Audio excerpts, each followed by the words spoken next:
What if I told you that the majority of your favorite modern-day rappers mimic the group Outkast? Never meant to make your daughter cry. I apologize a trillion times.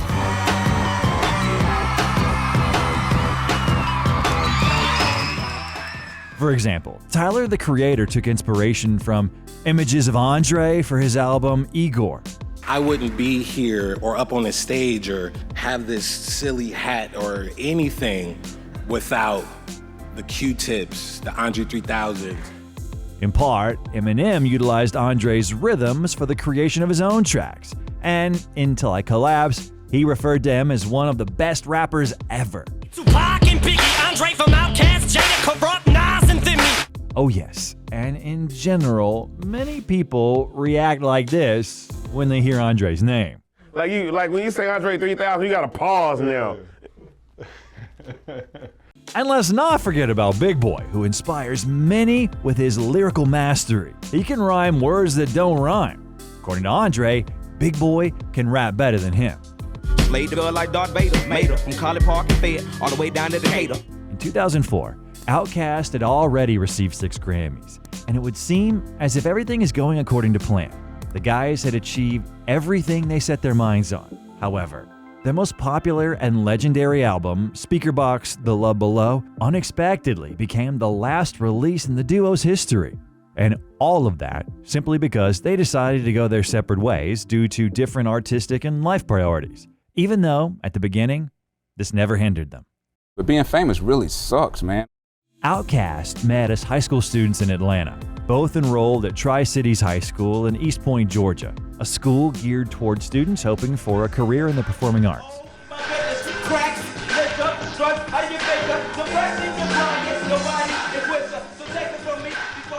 They stood out from the other students, they recalled, initially because of their unusually preppy clothing choices. It was music, however, that cemented their early friendship. Both were fans of the more daring vein of hip-hop artists, such as De La Soul, the Brand Nubians, and A Tribe Called Quest. They also loved 1970s funk from the likes of George Clinton and Sly and the Family Stone. Big Boy and André began writing their own raps, which they turned into mixtapes. They initially named their outfit 2 Shades Deep, but learned it had already been taken by another group. They renamed themselves The Misfits, which they also discovered was being used. Looking up misfit in the dictionary, they found the synonym outcast and decided to use that, but keep the dictionary's phonetic K spelling. Where we was trying to think of a word, to describe us as the people, and that's daily, every day outcast. Since you're born, you're outcast. Dre and Big Boy admitted later to having a bit of a wild streak as teens, and André dropped out of Tri-Cities High after his junior year. Their ambitions were strong, however, and they looked for a way into the music business. At that time, the Atlanta scene was quickly growing. Back then, TLC and Criss Cross were already at the forefront of the entire hip-hop industry. The real spirit and sound of the city was yet to be heard. In a basement in southeast Atlanta, Sleepy Brown, Ray Murray, and Rico Wade had joined forces to create and produce music. They called themselves Organized Noise. Eventually, LaFace Records found out about them, and the guys began writing beats for the label. However, they needed to find rappers. As Rico Wade recalls, when he worked in the cosmetic department, one girl said that she knows 2 guys from school who can rap. In the end, they met up with André and Big Boy, who were around 15, 16 at the time. After the teenagers finished rapping, Rick understood that this is exactly what they need. In 1993, but no, it's 1994. See, I am thinking in the notes to all you hoes y'all know. I used to go to SWD and I got my gat for the niggas who want to trouble me. They made their way to that very same legendary basement and began writing some music. It seemed that everything began greatly, but in just one moment, the guys lost faith in themselves. It was when the label's producer, L.A. Reid, who worked in the pop and R&B sectors, said that he doubts that they can become stars. Sure, they had cool lyrics, but he didn't see any personality or unique style in them. The guy started thinking that perhaps they started all this in vain.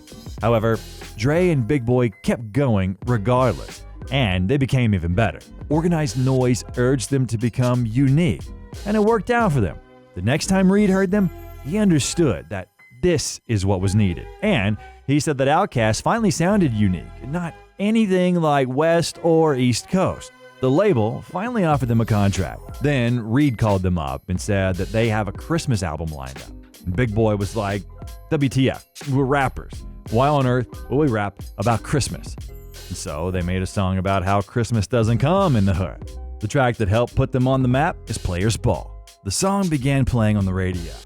Hallelujah. You know, I do some things much different than I used to, 'cause I'm a player doing what the players do. After the success of Players Ball, the guys began diligently working on their debut album, which was called Southern Playlistic Cadillac Music.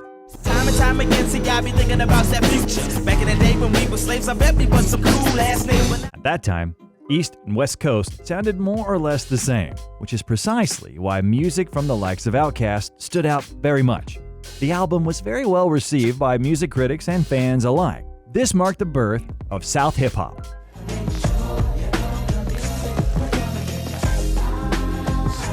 Outkast were the first Southern group to break the coastal stranglehold on hip-hop. Like the Beatles sparking the British invasion, Outkast put Atlanta on the map and cracked the door for every Southern rapper that would follow. That debut is one of many reasons why Outkast is probably the most important hip-hop group since NWA.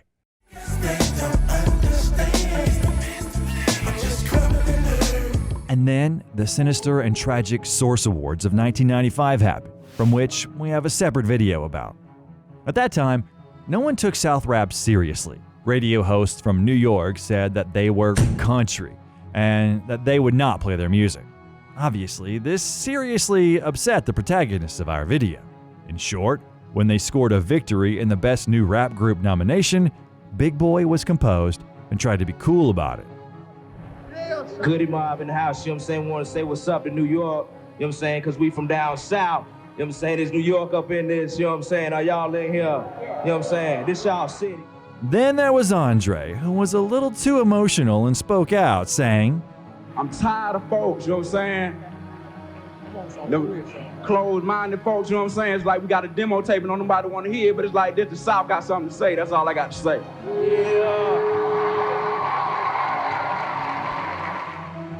Big and Dre remembered that night. They ain't really give a fuck about what we was doing, Big said in '96. If you wasn't from New York, they was like, fuck it. But we put all our goddamn time and effort in doing our albums, and it really don't make no sense for them acting like that there. Now throw your hands in the air and wave them like you just don't care. And if you like fishing. The second album was given the name Atliens, which became the group's breakthrough album. Atliens is a portmanteau of ATL, short for Atlanta, and Alien. It depicts Outkast's feelings of disconnection with the common world, but also their desire to celebrate their past in Atlanta. Yeah, I gotta be feeding my daughter, teach her to be that natural woman. She'll be waiting to exhale while you up. This project really highlights some of the core elements of rap that we see today, along with an homage to the origins of rap. There's the use of hard trap beats, though not as highly mixed as today, along with the reuse of samples and flipping them their head.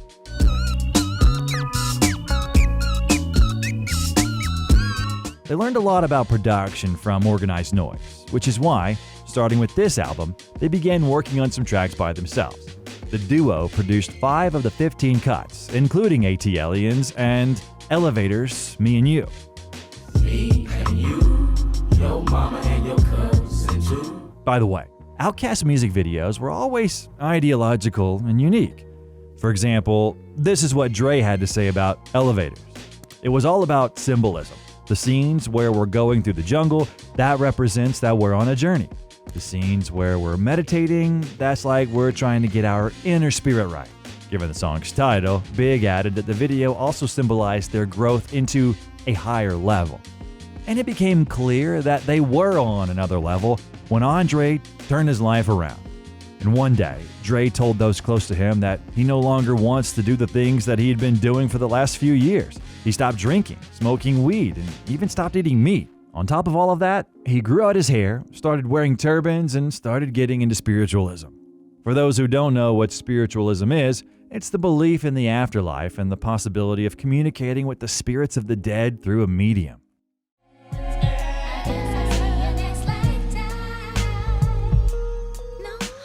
Later, André met a woman called Erykah Badu, who was also interested in following a vegetarian diet. They met at a club in New York. At that time, Erykah had just stepped into the music industry. She was an unusual and brave woman, and André started developing some of these traits. They fell for one another, and sometime later, Erykah became pregnant. After the birth of their son, André thought even harder about how to change his life. At that time, Big Boy and André rarely saw each other. Each one of them had different interests. For example, Big Boy went to parties while André no longer did. They had different tour buses. Smoking was allowed in one of them and prohibited in the other. You can already understand who rode in which bus. Big Boy couldn't believe that Dre no longer smoked weed and became a totally different person. Dre stopped wearing turbans and chose brighter outfits. For example, he could wear ski boots with a platinum wig. He's always said that he wanted to dress like music, saying that music is beautiful and colorful. Because of such changes, it was believed that André had gone crazy, and many even began questioning his orientation. And so, their next album, Aquemini, was a turning point for them. Here they embraced their individuality and expressed who they really are. Aquemini means Aquarius and Gemini. They both took their own zodiac signs and joined them together, demonstrating each of their individualities and how they come together as a whole. Aquemini is a declaration of total freedom without taking your toes out of the soil.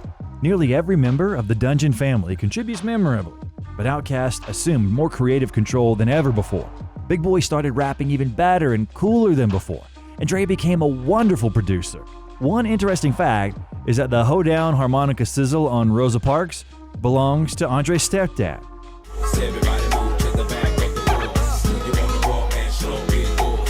However, before the well-known Rosa Parks, the album features the song Return to the G. The question is big, well, what's up with André? Is he in the coke? Is he on drugs? Is he gay? When y'all gonna break up? When y'all gonna wake up? Nigga, I'm feeling better than ever. After rapping from the perspective of Southern gangsters on their debut album Southern Playalistic Cadillac Music, Outkast, André in particular, flipped the script and replaced their glocks with powerful lyrics on their follow-up album Atliens. This drew the criticism from the real hip-hop folks that considered the decision to stop rapping about guns and violence to be soft. André 3000 was a heavy subject in this track, and he provided some insight into his verse. I quote, "I was young and wilder, and some of my fashion choices people didn't accept at the time," says André in an interview. "I started getting flack from some people, so they were like, either he's gay or on drugs. And it's funny because I was high as hell all the way through Southern Playalistic Cadillac Music, but by Atliens and Aquemini, I wasn't smoking or drinking. With Big Boy standing by me, I knew I had to address some of this because I can't have my homeboy looking bad. I knew a lot of people felt Southern Playalistic was some of our hardest work, and they felt like we strayed from that. So, Return of the Gangsta was trying to give them a sense of, hey, I'm still a regular person." Big Boy added, saying, "Back then, there was a whole bunch of talking. People just couldn't understand how we were making the type of music we were making. There were a lot of attacks coming at my partner. So, we wanted Outkast to be like, you fuck with my homeboy, we're gonna fuck you up. We wanted to let people know this man doesn't stand by himself. I mean, that's my dog. It's a team effort." André 3000 was a philosopher who forced each one of us to think with his lyrics. Also, he could rhyme a 32-bar rhyme, and you'll still be on the edge of your seat from bar 1 to bar 32. In the Aquemini track, in verse 4, André switches up his flow and does a hot damn good job of quadrupling his time, keeping the same rhyme scheme for the entire verse. Often considered to be one of his best verses and one of the best verses in any hip-hop song in general. Can blend right on in with your kin. Look again, cause I swear I spot one every now and then. The verse closely follows anapestic tetrameter, which means it has 4 anapestic feet per line. An anapest is 2 short syllables followed by 1 long one. André uses this flow for the majority of the verse, but it's most notable in the Original Skin, Alien, and It's Happening lines. The Way I Am by Eminem is another famous example of verses in anapestic tetrameter in hip-hop. Sit back with this pack of zigzags and this bag of this weed. It gives me the shit needed to beat 'em. And what's most interesting is that Ice Cube said in an interview that the beef between West Coast and East Coast ended when people switched to the South scene. all the hip-hop fans were so fed up with the East Coast, West Coast beef that they said, we're just gonna pay attention to what the South is doing. You guys gotta heal your wounds and come back. So it's not surprising why they ended this album in the following way. It's like this, the South got something to say. That's all I got to say. If everything was going well in the guys' careers, then dark times were affecting the artists' personal lives. André was going through a breakup with his baby mama, which seriously hurt the rapper. At the same time, Big Boi was going through a rough time with his wife. He already had a kid by that time, but he soon had a second child. However, this time it was already from a different woman. Thus, the guys had to return to the studio to escape from their own personal problems. And that is exactly how the legendary song Miss Jackson came to be. Never meant to make your daughter cry. I apologize a trillion times. The song is mostly directed at Miss Wright, aka Colleen Wright, the mother of André's baby mama, Erykah Badu. But André chooses to replace her name with the generic Miss Jackson so that this song would remain relevant to all the baby mamas in the world. André revealed in an interview that he was too nervous to address Erykah's mom face-to-face, so he decided to apologize indirectly through this song. So I liked it, but how did my mama feel? Our baby, she bought her a Miss Jackson license plate.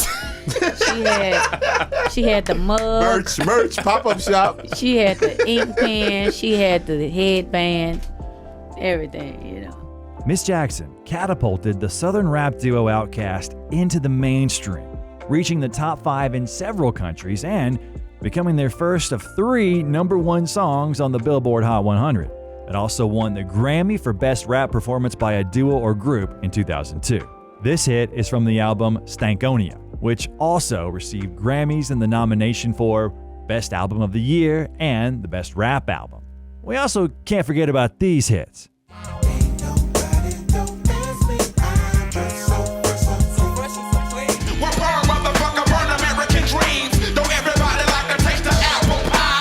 Stankonia had opened up a kaleidoscopic world that was more of a journey than a statement.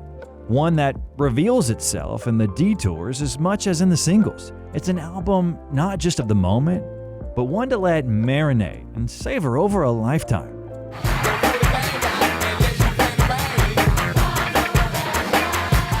Following the release of Outkast's 4th studio album, André 3000 felt urged to do something different from his previous projects and moved to Los Angeles to pursue an acting career. He was relatively unsuccessful, landing a minor role in Hollywood Homicide and a 1-episode appearance in the drama series The Shield. He returned to music and recorded a solo album and came up with the name The Love Below for it.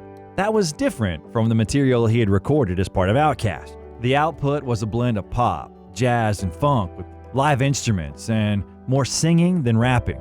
When recording songs, he used a micro cassette recorder in order to record melodic ideas and lyrics, then built the melody around the lyrics. After creating 5 songs, he informed Big Boi of the solo project he had been working on. Big Boi had already recorded some songs when André 3000 had contacted him, but after their conversation, he decided his next project would be Speakerboxxx. John Fry, the studio manager and an engineer, would later recognize that much of the media attention surrounding the album's recording was concerned with André 3000 and Big Boi's working relationship and why they had chosen to record separately. He concedes that both enjoyed working solo and were doing so more frequently, but they continued to share and critique each other's music. John Fry also describes how the format of the projects changed rapidly. Initially intended as 2 separate solo releases, they decided to merge their work and create a soundtrack album as Drake 3000 had initially intended. They eventually settled on releasing a double album. Fry noted the end of the recording sessions as particularly stressful for André 3000, who he described as drained from working at 4 studios simultaneously.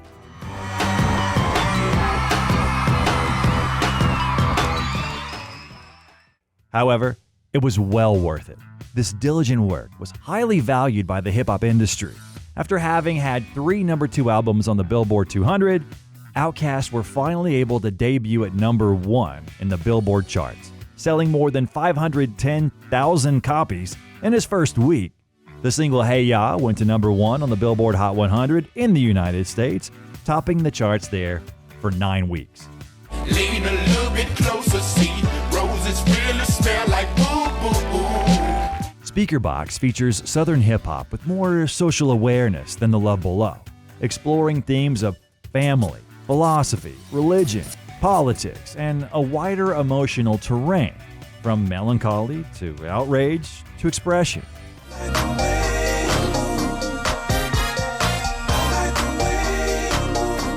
By contrast, The Love Below is identified as showcasing jazzy pop funk, comparable to the music of Prince.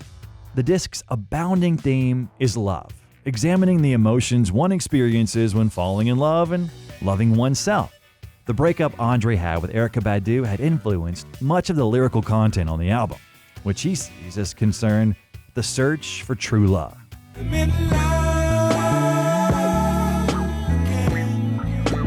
Dre ignored rap completely in favor of light crooning. In the Times interview, André explained, "I was on my path before I even met Erykah. But one thing I can say, I'm singing around the house and Erykah's like, that sounds great. Why are you not doing it?" In 2004, Outkast were the first and still only artists to win Album of the Year for rap. We love y'all. Thank you very much. Southern Playlist of Cadillac Music. But they also won in 2 other nominations, and specifically in the Best Rap Album of the Year and Best Urban Alternative Performance. There, André was not so emotional. For instance, when he received the award for Best Rap Album, he wasn't so talkative. Thank you.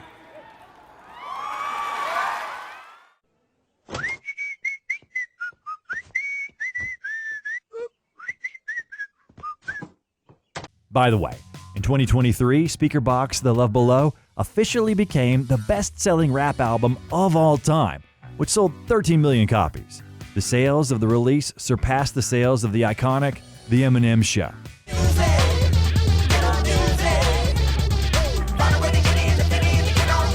In a 2006 interview with MTV, André 3000 hinted at the possibility of a hiatus, saying, "I don't have the pulse anymore. It's not as exciting to me." It was clear that André 3000 and Big Boi were ready to take a break from Outkast. André continued to occasionally entertain us with some tracks. For example, listen for yourself at how cool his verse is on Rick Ross's track. A dolphin gon' shake his fin, regardless if he gets in or out of water. Most important thing for him is to swim. Further, he continued to keep ties with rappers. For instance, he was at the studio with Kendrick Lamar. Tell me you're watching the change, it's way more believable. Give me a feasible game, rather her seasonal name. I'll let the people know this. Oh, and he didn't quit his acting career either. I mean, we're broke, but we're cool. Yeah, we have a right life. Might as well hang out with us and be broke and cool. In turn, Big Boi continued making music, releasing 2 albums.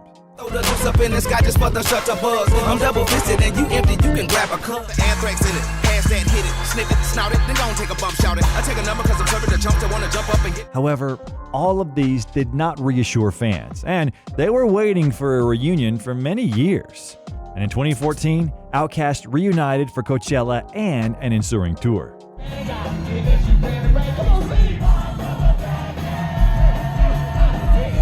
André can still recall that first night, how strange it was being back on stage in front of thousands of people, not to mention Paul McCartney and Prince, who called the next day to reprimand André for checking out of the show halfway through. And first thing he says is, "You know what your problem is? You don't realize how big y'all are. You gotta remind people who you are."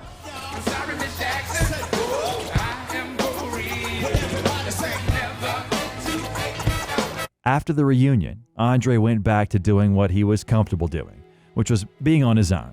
He was often seen on the streets where he played the flute. Hi, André. Hello. Like I have 2 holes, so it's like, pause. Currently, he's satisfied with the fact that he has a peaceful life and that he can go and do his laundry without anyone bothering him. Yeah, of course, people come up to him. However, this is not comparable with other celebrities, such as Kanye West, for instance. No, but Kanye, you're a celebrity. André admitted that, throughout his life, he struggled with social anxiety. According to his own words, the cause of it all was his huge fame. because it's really unnatural to have that much attention as a human, you know? André said that Big Boy never pressured him to revive the group, and he perfectly understands why. It's because André is already a drastically different person. In the previous year, he released a new album, New Blue Sun, and the first track is called I Swear I Really Wanted to Make a Rap Album, but this is literally the way the wind blew me this time. The thing is that in an interview for GQ, André said that he cannot imagine himself rapping at this age. I remind you that he is currently 48 years old. The things that happen in my life, like what do you talk, like I gotta go get a colonoscopy, like what do you...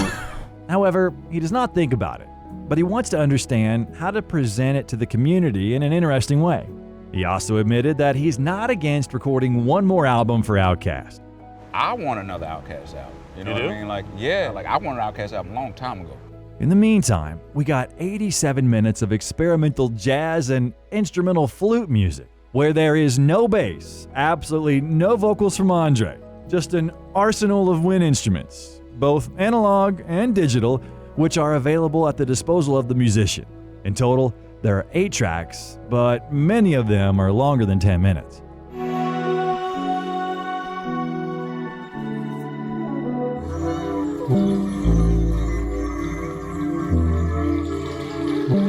Big Boy recently posted online a totally emotional video with André 3000, which you could only watch with a smile on your face. Got it. Hey, man. You talking about I ain't planning on being a flute. Hey. Outkast was a remarkable group, which proved that there are no boundaries in hip-hop. You can dress in whichever way you want and make whichever kind of music you want. And these principles are used by many modern-day artists. The next video I recommend you watch is about the tragic story of the Source Awards. Thanks everybody for watching, subscribe to the channel, and see you soon.